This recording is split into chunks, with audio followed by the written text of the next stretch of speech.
Hi everyone from ANDROIDPIT, my name is Jessica. Today I'm here in Barcelona at the MWC with Steve Brummer, an expert about IoT. Thank you for joining us.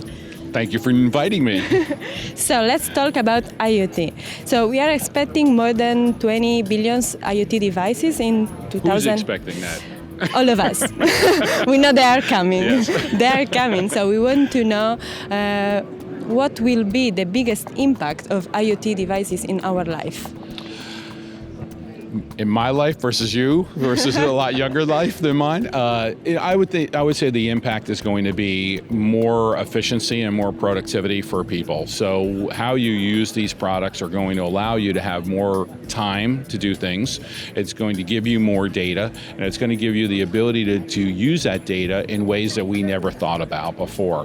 But we got to look at consumer versus enterprise, right? So the consumer, do I need an IP camera, the Nest thermostat, all the IoT products for the home automation? How far do you go? I mean, if you go to CES or you go to Mobile World Congress and you look at refrigerators and lights and everything else that's done, different kind of ball game. But if you're looking on the enterprise and on the industrial side, that's a whole different game where you're trying to get a lot more things and a lot more sensors that are going to be able to control things.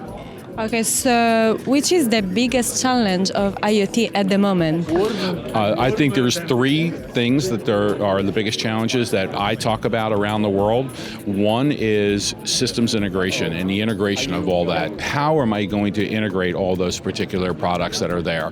That's a big thing that goes on. The second thing is education. We have a lack of education. We're not educating the people that are buying it. We're not educating the people that are selling it or the people that are building the product. So the education piece is really important, and security. We're still lacking in security issues. We're not talking about security. We're not talking about how things get put together to control that security aspect of it. We saw the keynote this morning. The gentleman who was the chairman of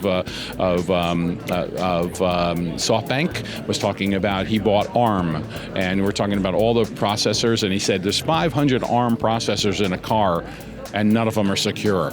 And so you start to think about that. So I think it's education, integration, and security are the top three issues that have to be addressed in order for us to make the 20 billion, 50 billion, 100 billion, whatever the hell the number is today. Okay, so what would you tell to our users that are interested on IoT devices but is a little bit worried about security and privacy issues? You have to address it right up front. So you have to turn around and look at, have you seen the Cujo unit? Yeah. So Cujo is a prime example. I have to buy another box that's going to go on my router that's going to give me the security. Oh my gosh, I got to buy it. So I think there's a little bit of confusion on how to get to that point to feel secure. The average guy that buys a car that has all these sensors and everything else, they don't even know that it's not secure. They hear every once in a while when they hear something bad happens, like I broke into my Range Rover and took the Range Rover over, then they find out about it, but they don't do anything about it. They don't understand that piece. So again, I'm going to go back to the education piece that we're lacking of being able to educate people that, listen, your camera is not secure at home if it's going through your Wi-Fi router, and you need to have something else that's there. Okay, so do you think the smartphones will disappear soon because of the IoT devices? No. You're going to see it level off because there's more and more people having them and keeping them longer, right? And you're not changing phones every 6 months like you were before, or 12 months. So I think that's there. But no, I still think you're going to have the phone drive IoT, right? So I can go onto my camera right now and I can spy on my house with the camera at home, right? And I can actually mess around with the temperature from here with my smartphone. So the phone's still going to be the catalyst to be able to control at least the consumer side. On the industrial enterprise side, I have a Lexus, and I have a Lexus app on my phone, and I can actually know where everybody is driving my car, and I can actually start it and lock it up and everything else. So the phone is still going to be the driving force on the IoT side.